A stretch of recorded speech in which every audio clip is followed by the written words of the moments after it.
Last lectures में हमने discuss किया था डिजीजेज ऑफ फील्ड क्रॉप्स। अब हम स्टार्ट करने वाले हैं डिजीजेज ऑफ फ्रूट क्रॉप्स। तो आज हम जिस फ्रूट की डिजीज पढ़ेंगे, हम मैंगो की डिजीज के बारे में पढ़ेंगे, यानी कि आज हम आम के रोगों के बारे में डिस्कस करेंगे कि कौन कौन से रोग आम में आते हैं, क्या क्या उनके सिम्टम्स हैं, क्या क्या लक्षण हैं, कैसे इसको मैनेज किया जाए, उसके बारे में पढ़ेंगे। तो जैसा कि हम हर बार पढ़ते हैं, सबसे पहले लिस्ट कि कौन कौन सी डिजीज हैं, कौन कौन से ऑर्गेनिजम्स हैं उसके लिए रिस्पॉन्सिबल। तो चलिए स्टार्ट करते हैं। सबसे पहली डिजीज है एंथ्रैक्नोज। तो एंथ्रैक्नोज को हम हिंदी में क्या बोल देते हैं? श्याम वर्ण रोग। तो ये जो एंथ्रैक्नोज है, ये किसकी वजह से होता है? कुलेटोट्राइकम ग्लियोस्पोराइड्स की वजह से होता है। तो एंथ्रैक्नोज आम का किसकी वजह से होता है? कुलेटोट्राइकम ग्लियोस्पोराइड्स की वजह से होता है। दूसरा है पाउडरी मिल्ड्यू। तो जो आपका पाउडरी मिल्ड्यू है उसको हम सफेद चूर्णी रोग बोल देते हैं हिंदी में, या फिर खर्रा रोग बोल देते हैं, या फिर दहिया रोग बोल देते हैं। तो जो पाउडरी मिल्ड्यू है वो किसकी वजह से होता है? ओइडियम मैंजीफेरे की वजह से होता है। उसके बाद में है मैंगो मालफॉर्मेशन। तो ये जो आपका मैंगो मालफॉर्मेशन है, इसको हम गुच्छा मुच्छा रोग बोल देते हैं। तो जो मैंगो मालफॉर्मेशन है, जिसको हम गुच्छा मुच्छा रोग बोलते हैं, किसकी वजह से होता है? फिजेरियम मोनिलिफॉर्मे वार सबग्लूटिनान्स। तो ये फिजेरियम स्पीशीज की वजह से होता है। अगला है ग्रे ब्लाइट। तो ग्रे ब्लाइट किसकी वजह से होता है? पेस्टिलोशिया मैंजीफेरे की वजह से होता है। अब मैंगो है इसीलिए यहाँ पे मैंजीफेरे आया है, पाउडरी मिल्ड्यू में भी और ग्रे ब्लाइट में भी। उसके बाद में सूटी मोल्ड। तो सूटी मोल्ड में भी क्या आएगा? कैप्नोडियम मैंजीफेरे, क्योंकि हम आम की बात कर रहे हैं, मैंगो की बात कर रहे हैं। अब है डायबैक एंड गमोसिस। तो ये जो डायबैक है या फिर गमोसिस है, इसका कौन है पैथोजन? वैसे तो ये कॉम्प्लेक्स है, बहुत सारे जो ऑर्गेनिजम्स है इसके लिए रिस्पॉन्सिबल है, पर सबसे ज्यादा जो मेन पैथोजन इसके लिए माना जाता है वो है बोट्रायोडिप्लोडिया थियोब्रोमे। ऐसे तो बहुत सारे फंगस हैं जिसकी वजह से डायबैक होता है, पूरा का पूरा ये एक डिक्लाइन कॉम्प्लेक्स है, पर इसमें से जो सबसे इंपॉर्टेंट फंगस माना जाता है वो है बोट्रायोडिप्लोडिया थियोब्रोमे। तो इस लिस्ट में है anthracnose, powdery mildew, mango malformation, grey blight, sooty mould, dieback and gummosis. चलिए अब पढ़ते हैं इसमें से इंपॉर्टेंट डिजीज के बारे में कि किसके कौन कौन से लक्षण देखने को मिलेंगे, क्या क्या सिम्टम देखने को मिलेंगे। तो सबसे पहले जो हम डिजीज डिस्कस करेंगे उससे पहले एक इंपॉर्टेंट क्वेश्चन है कि एल्गल डिजीज कौन सी है मैंगो की। तो एल्गा से कौन सी डिजीज होती है मैंगो में? Red rust. ये जो रेड रस्ट है ये एल्गा की वजह से होता है। नाम क्या है? सिफेलेरोस वायरसेंस।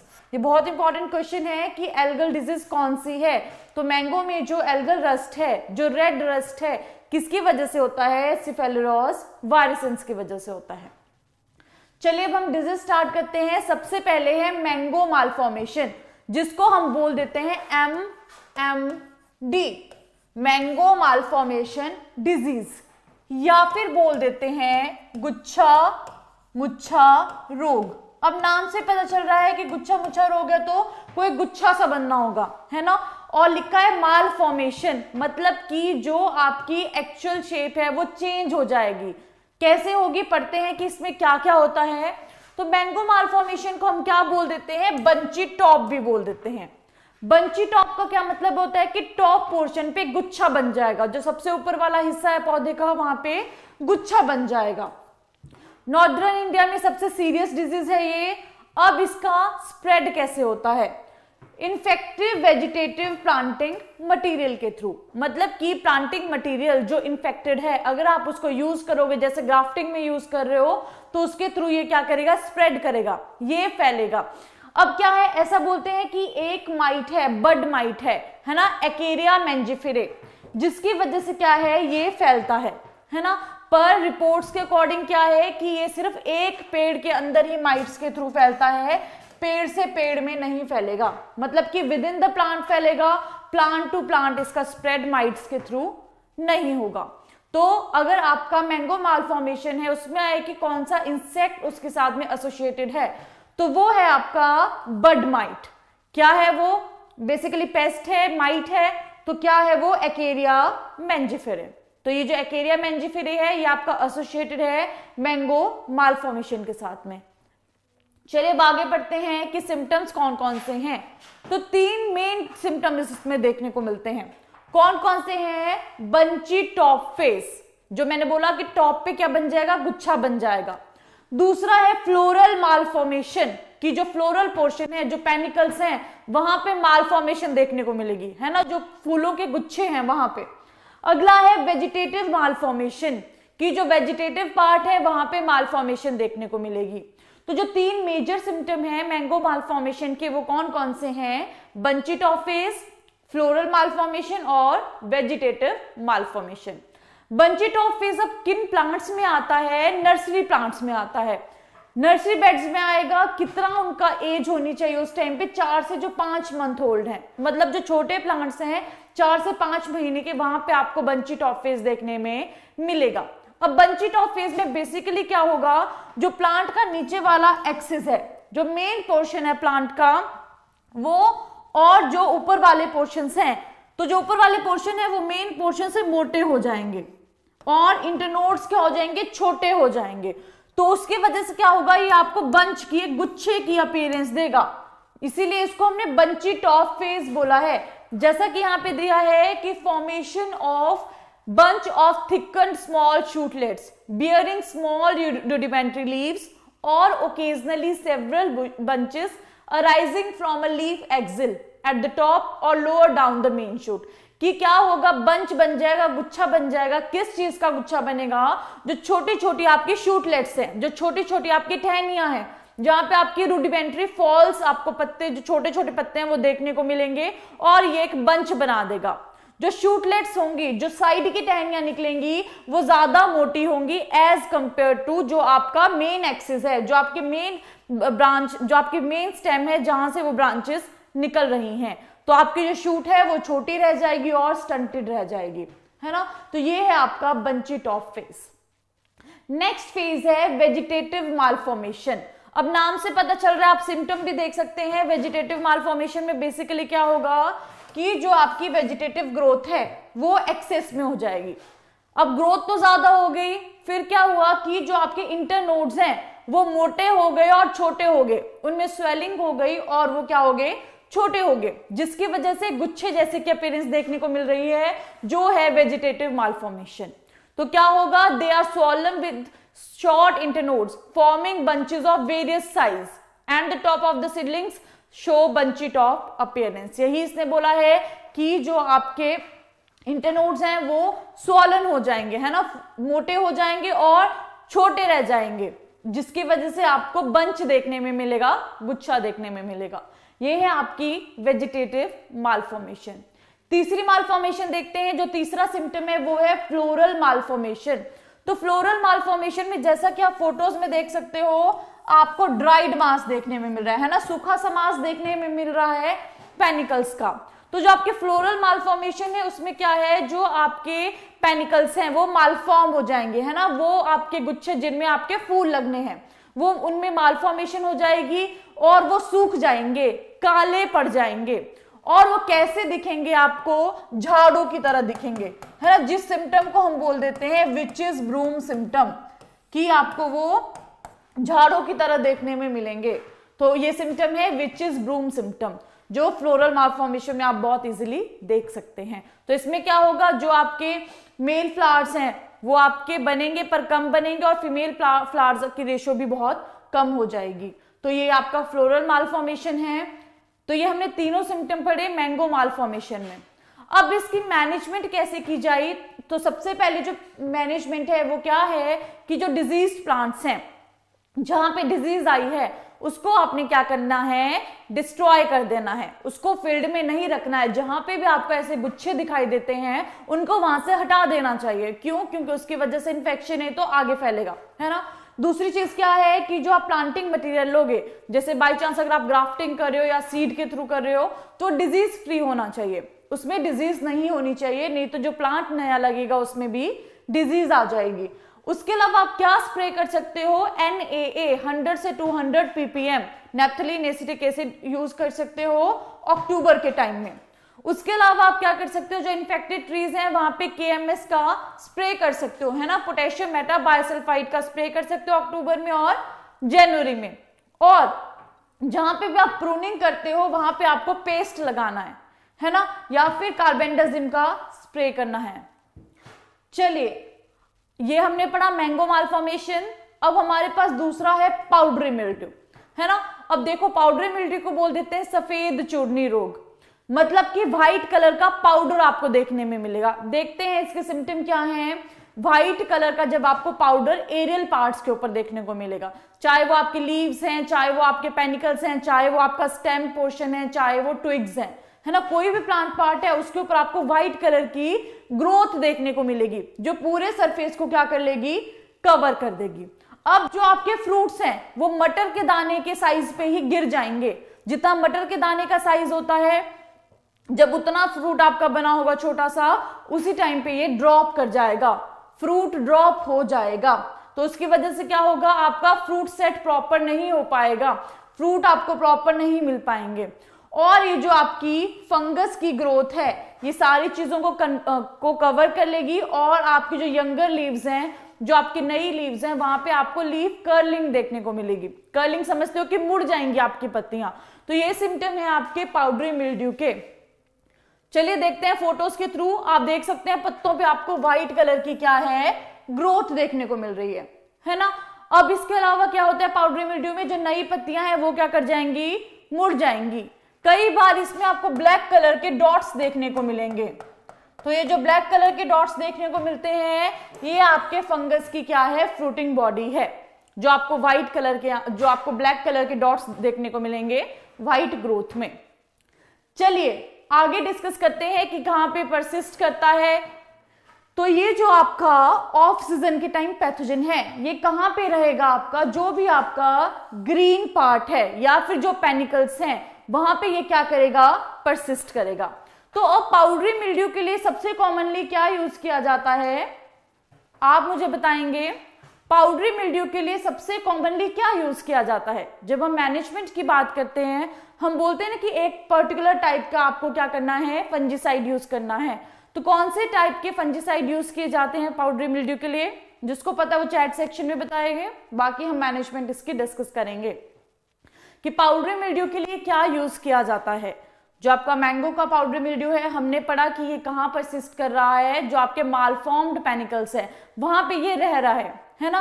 तो अब इसको जब हमने मैनेज करना है, तो हमने बोला कि जितने भी ऐसे पार्ट्स हैं उसको हमें डिस्ट्रॉय कर देना है। जहां पे हम प्रूनिंग कर रहे हैं वहां पे हमने क्या करना है, कोई पेस्ट अप्लाई करना है, ये हमने पढ़ा। तो अब आंसर आ गए आपके, हम आंसर भी देख लेते हैं। प्रवीण ने लिखा है कैरेथिन, आशुतोष ने लिखा है सल्फर, जो कि करेक्ट है। कि पाउडरी मिल्ड्यू के लिए हम किन फंजीसाइड्स को यूज कर सकते हैं, गणेश ने भी सल्फर लिखा है, संतोष ने कैरेथिन, ठीक है। जिन्होंने कॉपर लिखा है, बेसिकली जो आपका पाउडरी मिल्ड्यू है उसके लिए सल्फर फंजीसाइड्स को यूज किया जाता है, मेनली सल्फर फंजीसाइड्स को यूज किया जाता है। जिन्होंने कॉपर लिखा है उनको बता दूं कि बेसिकली किसको यूज किया जाता है, सल्फर फंजीसाइड्स को। कैसे सल्फर, वेटेबल सल्फर, मतलब कि घुलनशील जो आपका सल्फर है उसको पाउडरी मिल्ड्यू के लिए यूज किया जाता है। सबसे कॉमन कौन सा है, कैराथेन। जो आपका कैराथेन है वो सबसे कॉमन है, तो इसको हम यूज कर सकते हैं। वेटेबल सल्फर की स्प्रे कर सकते हैं पेनिकल साइज पे। उसके अलावा फिर हम डायनोकैप का यूज कर सकते हैं, ट्राइडेमॉर्फ का यूज कर सकते हैं अलग अलग स्प्रेस के लिए। अब उसके बाद में है, ये हमने मैनेजमेंट पढ़ी पाउडरी मिल्ड्यू की। अब है मैंगो एंथ्रैक्नोज। मैंगो एंथ्रैक्नोज को हम क्या बोल देते हैं, श्याम वर्ण रोग बोल देते हैं, जिसका मतलब है कि काला रंग देखने को मिलेगा, है ना, काले रंग के धब्बे देखने को मिलेंगे। तो एंथ्रैक्नोज के बाकी भी नाम है, जैसे कि ब्लॉसम ब्लाइट। ये किस बेसिस पे नाम दिए कि कौन कौन से आपको सिम्टम देखने को मिल रहे हैं। तो एक है ब्लॉसम ब्लाइट, एक है लीफ स्पॉट, एक है फ्रूट रॉट और एक है ट्विग ब्लाइट। तो ये जो आपका ब्लॉसम ब्लाइट है, मतलब कि नई जो कौंपलें जो खिलेंगी, जो नई कलियां खिलेंगी उनमें ब्लाइट हो जाएगी, तो वो ब्लॉसम ब्लाइट है। लीफ स्पॉट है, मतलब कि आपको पत्ते के ऊपर धब्बे देखने को मिलेंगे। फ्रूट रॉट है, मतलब कि आपके जो फूल हैं, जो आपके फ्रूट हैं, जो आपके फल हैं वो सड़ जाएंगे। और ट्विग ब्लाइट है, मतलब कि जो नई ग्रोथ आएंगी, जो नई ट्विग्स आएंगी उनमें ब्लाइटिंग हो जाएगी। तो ये चारों जो हैं वो एंथ्रेक्नोज के सिम्टम्स हैं, जो मैंगो एंथ्रेक्नोज है उसके ये सिम्टम है। अब एक और चीज है कि जो एंथ्रेक्नोज है वो प्री और पोस्ट हार्वेस्ट दोनों है, मतलब कि इसका इन्फेक्शन हार्वेस्ट होने से पहले ही हो जाता है। आपने फलों को तोड़ा भी नहीं होगा, उसका इन्फेक्शन पहले ही हो जाएगा। जब आप उसको तोड़ के रख लेंगे पोस्ट हार्वेस्ट में तो आपको उसके सिम्टम देखने को मिलेंगे। तो ये प्री हार्वेस्ट डिजीज भी है, पोस्ट हार्वेस्ट डिजीज भी है। सिंपल लैंग्वेज में बोलूं तो ये फील्ड में भी आती है और ये स्टोरेज में भी आती है। जहां पे आपकी खेत होंगे वहां पे भी आएगी, जहां पे आपने इनको स्टोर करके रखा होगा वहां पे भी डिजीज आपको देखने को मिलेगी। तो ये जो आपकी मैंगो एंथ्रेक्नोज है इसके लिए ससेप्टेबल वैरायटी कौन है? नीलम और बेंगलोरा, जो बहुत ही ज्यादा ससेप्टेबल है। अब आप इस फोटो में देख सकते हो कि आपको यहाँ पे लीव्स कैसे दिख रही है। एक तो उनकी शेप चेंज हो गई है ना, नॉर्मल शेप में नहीं है। दूसरी इंपॉर्टेंट क्या चीज दिख रही है आपको? लीव्स जो हैं, जो पत्ते हैं उसके ऊपर आपको गोल से, है ना, भूरे से काले रंग के धब्बे देखने को मिल रहे हैं। और जहां पे ये धब्बे नीचे गिर चुके हैं, है ना, बिल्कुल जहां पे ये पोर्शन खाली हो गया है उसको बोल देते हैं शॉर्ट होल, कि जहां पे आपके नेक्रोटिक लीजन्स फॉल कर गए हैं, गिर गए हैं, उसको बोल देते हैं short hole, SHOTHOLE, short hole symptom देखने को भी इसमें मिल रहे हैं। चलिए देखते हैं फोटोज में और भी। ये आपकी लीव्स के ऊपर सिम्टम है और ये आपके फ्रूट्स के ऊपर सिम्टम है ना। काले रंग के आपको नेक्रोटिक धब्बे देखने को मिल रहे हैं जो थोड़े सनकन हैं, अंदर की तरफ को धंसे हुए हैं। तो एंथ्रेक्नोज के सिम्टम है। अब जब हमने बोला कि इसमें लीफ स्पॉट भी देखने को मिल रहा है, ट्विग ब्लाइट भी देखने को मिल रहा है, ब्लॉसम ब्लाइट भी देखने को मिल रहा है, फ्रूट रॉट भी देखने को मिल रहा है, तो चलिए सबसे पहले देखते हैं कि लीफ स्पॉट में क्या होगा। सिम्टम मैंने आपको दिखा दिए हैं कि फंगस क्या करेगा, जो आपकी लीव्स हैं, लीव्स के ऊपर वो बेसिकली क्या करेगा, सर्कुलर ब्राउन से ब्लैक कलर के, है ना, जो आपको लीजन्स हैं, जो आपको स्पॉट्स हैं वो देखने को मिलेंगे। और लीव्स कैसे हो जा रही है, उनकी शेप आपने देखा होगा कि क्रिंकलिंग उसमें देखने को हमें मिल रही है, जैसे कि हमने फर्स्ट फोटो में देखा था। और जो अफेक्टेड पोर्शन है, जहां पे इंफेक्शन ज्यादा है, वो सूख जाएगा और नीचे गिर जाएगा, तो आपको सिर्फ खाली हिस्सा ही देखने को मिलेगा, छेद हो जाएगा वहां पे, जिसको हमने बोल दिया था शॉर्ट होल सिम्टम। तो ये आपको देखने को मिलेगा। और कई बार क्या होगा कि आपकी सिर्फ टहनियां रह जाएंगी, पूरी की पूरी पत्तियां नीचे गिर जाएंगी। तो ये एंथ्रेक्नोज का लीफ स्पॉट सिम्टम है। दूसरा देखते हैं डायबैक। डायबैक का क्या मतलब होता है, ऊपर से नीचे की तरफ को किसी चीज का सूखना। जैसे ये प्लांट है मान लीजिए, है ना, तो ये ऊपर से नीचे की तरफ को सूखना शुरू हो जाएगा इस तरह से। और अगर टहनियां इस तरफ को है तो यहां से इस तरफ को सूखना शुरू हो जाएगा, पीछे की तरफ को सूखना शुरू हो जाएगा, तो उसको हम बोल देते हैं डायबैक सिम्टम। तो जो इसका इन्फेक्शन है वो कैसे स्प्रेड करेगा, मान लो कि अब आपकी लीव्स पे इन्फेक्शन हो गया है, उसके बाद में ट्विग्स में जाएगा और वहां पे भी आपको डार्क ब्राउन कलर के लीजन देखने को मिलेंगे, और जो आपकी ब्रांचेस है वहां पे डायबैक सिम्टम देखने को मिलेंगे। प्रैक्टिकली आपको कैसे पता चलेगा कि डायबैक का सिम्टम है, जैसे आप टहनी को तोड़ोगे तो बहुत इजीली टूट जाएगी, आपको जोर भी नहीं लगाना पड़ेगा, आप अगर धीरे से भी तोड़ोगे तो वो टहनी टूट जाएगी। तो ये डायबैक का सिम्टम है। अगला है ब्लॉसम ब्लाइट। अब ब्लॉसम ब्लाइट क्या है कि जो नए ब्लॉसम आने हैं उसमें आपको ब्लाइट देखने को मिलेगा। कैसे कि जो आपके छोटे छोटे डार्क स्पॉट्स हैं, है ना, वो आपको देखने को मिलेंगे स्टॉक के ऊपर भी और ब्रांचेस के ऊपर भी, और आपके जो फ्लावर्स हैं, जो फ्लावर स्टॉक्स हैं, वो भी इससे इन्फेक्टेड हो जाएंगे। अब जो आपके फ्लावर्स हैं वो क्या करेंगे, बिल्कुल सूख के झड़ जाएंगे, नीचे गिर जाएंगे, है ना। जितने भी फ्लावर्स हैं अगर वही आपके खराब हो गए तो आपका फ्रूट सेट भी नहीं होगा। जाहिर सी बात है कि जो आपके पेनिकल्स हैं, अगर आपके जो फ्लावर्स हैं वही नीचे गिर जाते हैं झड़ के, तो फ्रूट सेट भी नहीं होगा। तो ये आपका ब्लॉसम ब्लाइट के सिम्टम्स हैं।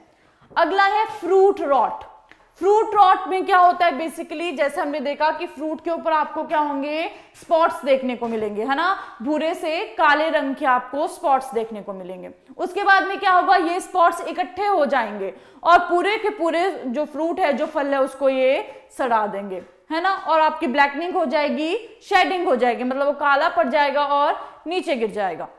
जो आपके मेच्योर फ्रूट्स भी हैं उनके ऊपर भी ऐसा इन्फेक्शन देखने को मिलेगा कि आपको काले रंग के गोल और अंदर को धंसे हुए सनकन स्पॉट्स देखने को मिलेंगे स्किन के ऊपर। और कुछ टाइम में क्या हो जाएगा, बाद में उसमें सॉफ्टनिंग हो जाएगी और रॉटिंग हो जाएगी, वो नरम पड़ जाएगा और सड़ जाएगा। नेक्स्ट देखते हैं कि ये कहां पे सरवाइव करता है। तो ये जो आपका इनोकुलम है जिसकी वजह से इन्फेक्शन हो रहा है, ड्राइड लीव्स के ऊपर सरवाइव करेगा, फ्लावर्स के ऊपर, ट्विग्स के ऊपर, पैनिकल्स के ऊपर ये सरवाइव करेगा। सेकेंडरी स्प्रेड कैसे है, एयरबॉर्न कोनिडिया के थ्रू है। तो यहां से पता चल रहा है कि जो भी ड्राइड लीव्स हैं, जो भी इन्फेक्टेड पैनिकल्स हैं, इन्फेक्टेड ब्रांचेस हैं, फ्रूट्स हैं, उन सबको अपने फील्ड में नहीं रहने देना है, उसको डिस्ट्रॉय कर देना है ना। दूसरी चीज हम क्या कर सकते हैं कि बॉर्डेक्स मिक्सचर को यूज कर सकते हैं 0.6%। कार्बेंडाजिम को इसके लिए यूज कर सकते हैं, मैंकोजेब को इसके लिए यूज कर सकते हैं। और जो आपके फ्रूट्स हैं तो स्टोरेज से पहले हम उसको हॉट वाटर ट्रीटमेंट दे सकते हैं 50 से 55 डिग्री सेंटीग्रेड के लिए 15 मिनट के लिए, या फिर थायोबेंडाजोल के साथ ट्रीटमेंट दे सकते हैं 5 मिनट के लिए 1000 ppm पे।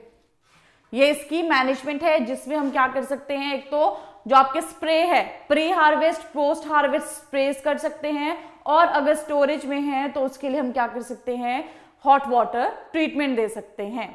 तो ये है आपका एंथ्रेक्नोज। अब देखो हमने एंथ्रेक्नोज में 4 टाइप के सिम्टम्स पढ़े हैं ना। अब हम डिक्लाइन पढ़ेंगे। डिक्लाइन में भी क्या है, twig blight, dieback, gummosis, bark splitting है ना। कि ट्विग ब्लाइट आप समझ गए कि जो नई कॉम्प्लेन आएंगे उसमें ब्लाइट हो जाएगा। डायबैक भी हमने पढ़ा कि ऊपर से नीचे की तरफ को प्लांट सूख जाएगा, आपका पौधा सूख जाएगा। गमोसिस का क्या मतलब होता है, गोंद का निकलना, है ना, तो गोंद निकलना शुरू हो जाएगा। बार्क स्प्लिटिंग का क्या मतलब होता है कि छाल आपकी चीर के अलग दिखेगी आपको, है ना, तो बार्क स्प्लिटिंग भी इसमें होना स्टार्ट हो जाएगी। तो जैसा कि मैंने आपको बोला कि ये जो डिक्लाइन है या डायबैक है ये पूरा कॉम्प्लेक्स है, पर जो मेजर पैथोजन इसके लिए माना जाता है वो कौन सा है, बोट्रायोडिप्लोडिया थियोब्रोमे या फिर लेसियोडिप्लोडिया थियोब्रोमे। तो क्या होगा, जो भी आपका अफेक्टेड एरिया है वहां पे आपको सर्कुलर ब्लैक कलर के स्पॉट्स देखने को मिलेंगे, जो क्या करेंगे, जैसे आपकी ह्यूमिड कंडीशंस आएंगी तो आगे बढ़ेंगे और पूरे एरिया को कवर कर लेंगे, और बाद में वो ब्राउन पड़ जाएगा, उसका पल्प भी, और सॉफ्ट पड़ जाएगा।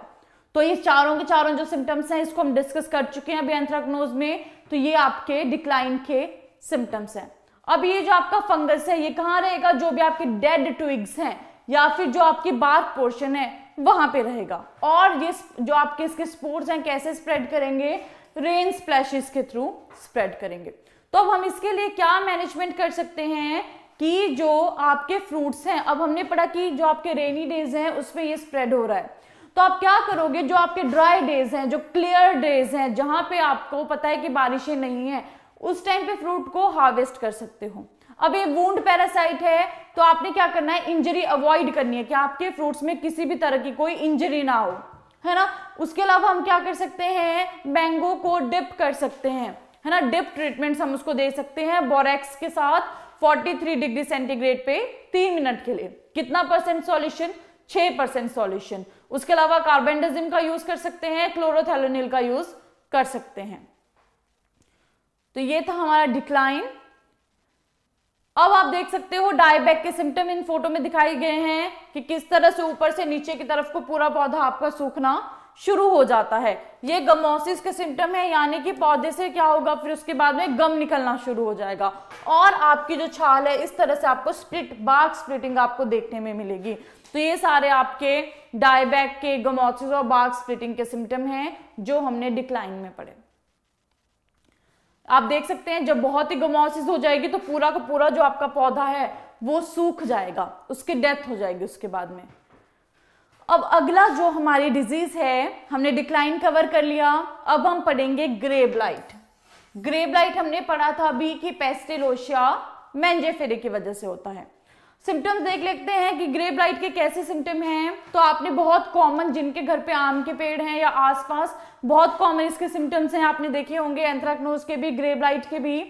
क्या होगा, जो आपकी लीव्स हैं उसके ऊपर आपको ब्राउन कलर के स्पॉट्स देखने में मिलेंगे, है ना, और उसके बाद उनका जो सेंटर है वो कैसा हो जाएगा, व्हाइटिश सा हो जाएगा लेटर स्टेज पे, है ना, वहां पे आपको नेटिंग से देखने को मिलेगी।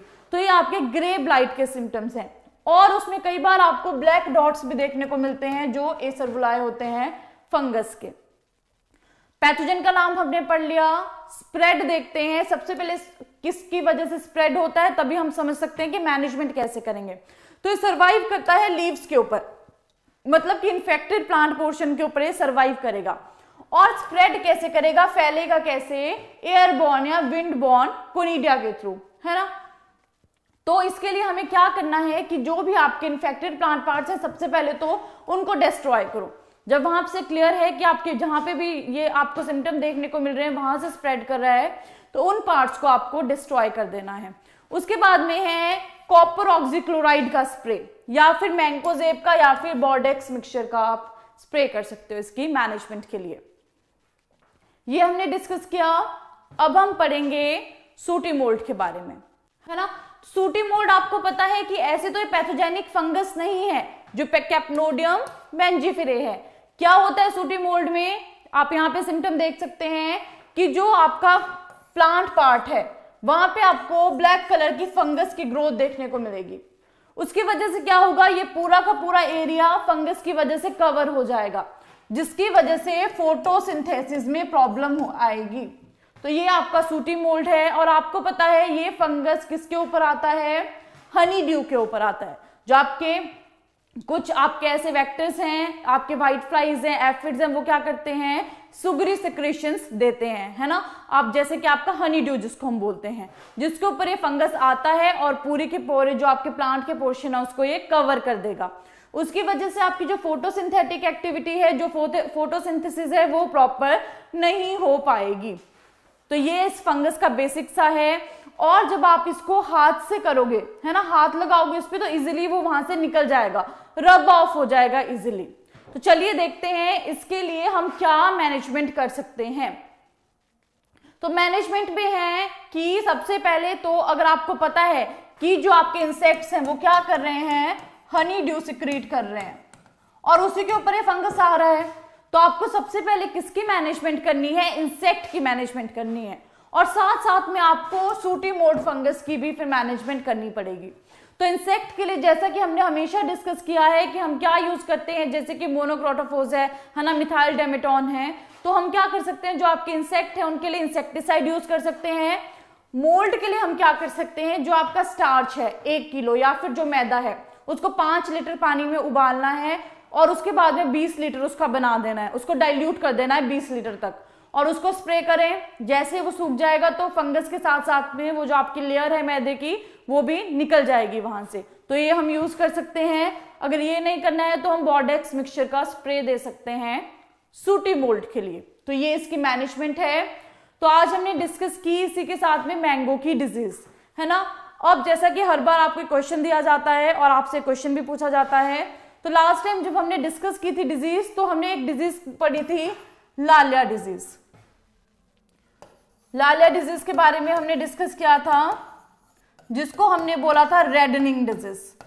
और इसके लिए मैंने आपको बोला था कि आप इसके बारे में थोड़ा सा पढ़ के आएंगे और उसके बाद में आपको इसके बारे में थोड़ा सा बताया जाएगा, है ना। तो जब तक आप इसका आंसर करते हैं कि आपकी लालिया डिजीज क्या है, कल हमने पढ़ा था कि बैड सॉइल कंडीशन की वजह से होता है ना। जब तक आप इसका आंसर करते हैं तब तक आपके लिए अगला क्वेश्चन है जो हमने आज क्रॉप पढ़ी है मैंगो की, कि ये जो रेड रस्ट है इसके बारे में थोड़ा सा पढ़ के आना है कि क्या इसके सिम्टम्स हैं, एल्गा की वजह से हो रहा है तो कैसा एल्गा है, कैसे हम इसको मैनेज कर सकते हैं, इसके बारे में आपने थोड़ा सा देख के आना है।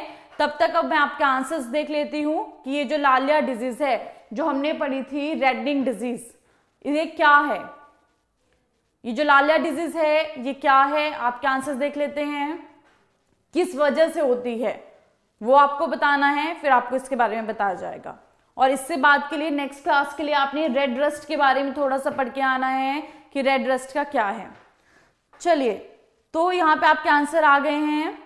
जयेश ने लिखा है कि ड्यू टू सॉइल बिंग पडल्ड और इल ड्रेन्ड या बैड सॉइल कंडीशंस।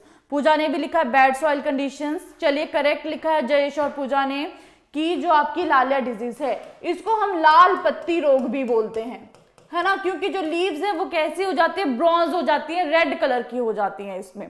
तो लालिया डिजीज आपकी बैड सॉइल कंडीशंस की वजह से होती है ना, जब आपकी सॉइल की कंडीशंस अच्छी नहीं होंगी, उसमें प्रॉपर ड्रेनेज नहीं होगी, या फिर आपके न्यूट्रिएंट्स डेफिशिएंट होंगे, है ना। जैसे कि सुदर्शन ने आंसर दिया है कि due to deficiency of NPK और Mg, मतलब कि नाइट्रोजन, फास्फोरस, पोटेशियम और मैग्नीशियम, जब इनकी भी डेफिशिएंसी होगी तो भी आपकी रेडनिंग डिजीज आती है या लालिया डिजीज आती है ना। तो ये सॉइल कंडीशंस की वजह से आ रही है, एनवायरमेंटल कंडीशन की वजह से आ रही है।